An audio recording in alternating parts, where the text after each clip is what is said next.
सत्संगत जी, प्यार से कहना धन निरंकार जी। जहाँ हम सभी ने महापुरुषों के वाणी को श्रवण किया और भाव मन के हर एक के यही संदेश देते हुए कि इंसान का जीवन मिला है तो वाकई ही इंसान बनना है। ये मनोर्भव का भाव, वासुदेव कुटुंबकम का भाव कि पूरा संसार एक परिवार है। और जब हम वाक्य में ही मनुष्य हैं तो मनुष्य बनने का प्रमाण फिर ये सिर्फ शरीर ही नहीं है, ये आकार शक्ल, ये चाहे मनुष्य की हो, जो वाक्य में हमको मनुष्य बनाता है वो ये मानवीय गुण, ये दैवीय गुण है, जो सिर्फ और सिर्फ एक पक्की तरह, एक पूर्णता से एक स्वाभाविक रूप अपना तभी ले पाते हैं जब इस निराकार, इस परमात्मा, इस परमेश्वर, जो भी नाम से हम इसको बुलाना चाहें, इसको वाक्य में इस भगवान के दर्शन करें जो ये निराकार हर जगह है।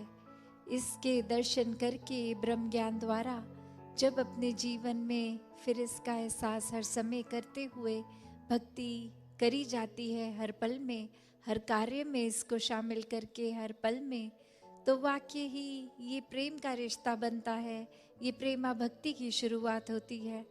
कैसे फिर इस जीवन में ये रोशनी जो सत्य है, ये एक हमेशा रहने वाली, क्योंकि ब्रह्म ज्ञान हमेशा के लिए है, ये परमात्मा, ये निराकार हमेशा ही है, उपस्थित है, हमेशा ही रहेगा।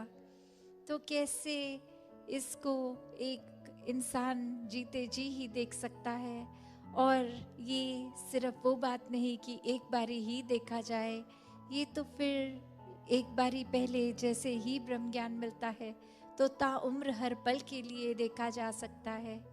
जैसे अक्सर हम सुनते हैं कि जब आँख खुले तब सवेरा, तो वो बात होती है कि जब भी हम कोई अपने रास्ते से भटक रहे हों, जैसे ही एक समझ आ जाती है, एक सोझी आ जाती है, ये चेतनता, ये विवेक इशारा करता है कि हम जो कर रहे हैं ठीक नहीं है, तो उसी समय सुधार का काम हो सकता है। वो पल ही एक करेक्शन मोड में हम खुद को डाल सकते हैं। तो एक बात उसी से है, यह है कि जैसे ही ये एहसास होता है कि एक हमें दिशा बदलनी है, हम उसी समय वो उसको सही कर लेते हैं। और वहीं देखा जाए कि ये परमात्मा की रोशनी, ये सत्य, ये लाइट तो हर समय ही है, यहाँ तो हर समय ही सवेरा है। तो कैसे इस सवेरे में अपनी आँखों को ना बंद करें, जब परमात्मा वाक्य ही हर समय अंग संग है, तो इसके एहसास में क्यों नहीं रहा जा सकता। एक इससे आंखें बंद करके अपने दुनियावी माया रूपी कार्यों में इतने व्यस्त होके कि इसी का ही फिर एहसास खो दें, एक ध्यान ही इस परमात्मा से हट जाए और संसारिक वस्तुओं से, लोगों से इतना जुड़ जाए, तो फिर बात वही होती है कि एक रोशनी तो पूरी है पर आँख हमारी ही बंद है, तो हमें रोशनी वो नज़र नहीं आएगी। तो यही परमात्मा हर समय अंग संग है। जितना ज़्यादा इसका एहसास करें उतना ही एक जीवन भी वाकई ही रोशनीमय, एक सही रास्ते पे जिया जा सकता है। फिर वही बात जो हमेशा संत समझाते हैं कि ये परमात्मा तो हर समय देखा जा सकता है, ऐसा कोई भी पल नहीं है जिसमें परमात्मा नहीं है, या कोई ऐसी स्थान एक विशेष में ही सीमित नहीं है।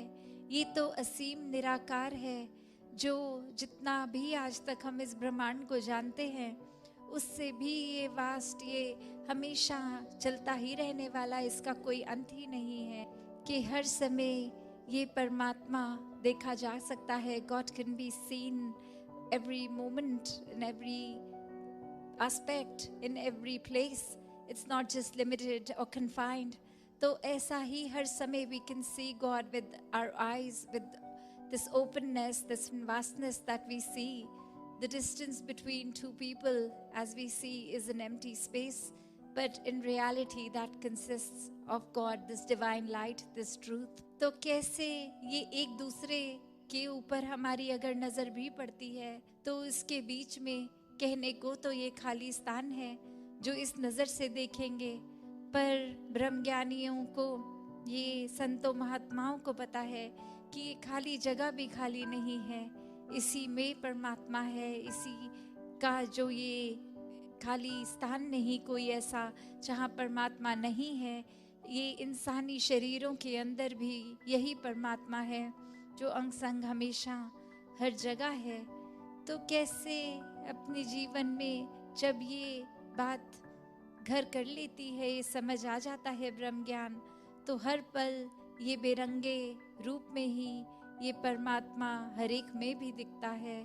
एक इस रूप में भी निराकार की जो समझ आ जाती है, फिर एक मन वाक्य ही मनुष्यता की ओर जाता है।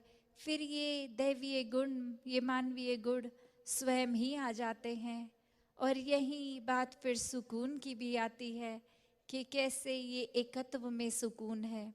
ये एकत्व, ये रिश्ता, ये परमात्मा और इस आत्मा का, कि जब इस आत्मा को पता चल जाता है कि वाकई ही एक असली रूप क्या है इसका, चाहे शरीर में है पर शरीर इसकी असली पहचान नहीं है, ये परमात्मा का ही रूप, इसी में मिलना है, इसी से उत्पन्न हुई ये आत्मा।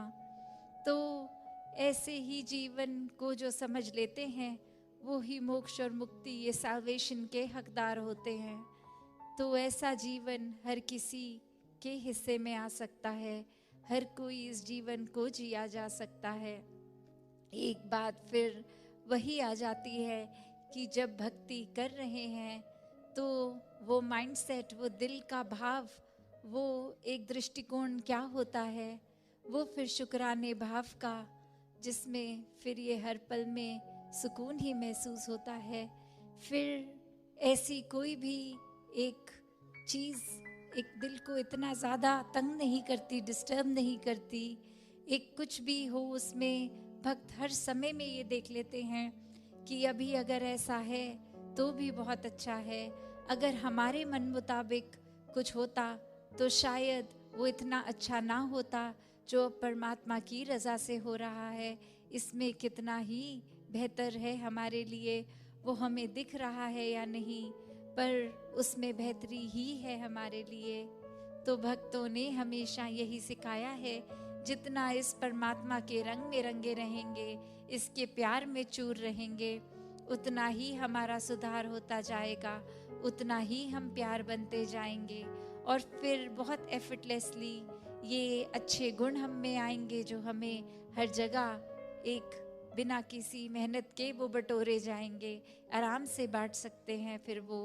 तो बस अपने ऊपर केंद्रित रहकर अपनी भक्ति, जो एक हर एक का बहुत ही यूनिक रिश्ता है अब भक्त और भगवान का, ये निराकार के साथ हमारे मन का नाता, ये अपनी भक्ति पे ही फोकस करें, एक दूसरे के ऊपर नहीं कि ये अगर कुछ ऐसा कर रहे हैं तो जीवन में इनको उपलब्धि मिल रही है, हमें नहीं मिल रही, तो शायद इनका जो करने का तरीका है उसको अपना लिया जाए, शायद वो उपलब्धि उस वजह से मिल रही है, पर ऐसा है नहीं। तो हमें अपनी भक्ति को, खुद को, अपना रिश्ता इस निराकार से इसलिए नहीं बनाना कि कुछ उपलब्धि मिल जाएगी, कुछ धन मिल जाएगा अगर भक्ति करेंगे, शरीर की पीड़ा खत्म हो जाएगी। ये भक्ति इसलिए की जाए क्योंकि परमात्मा प्रेम है और हमें परमात्मा से प्यार है।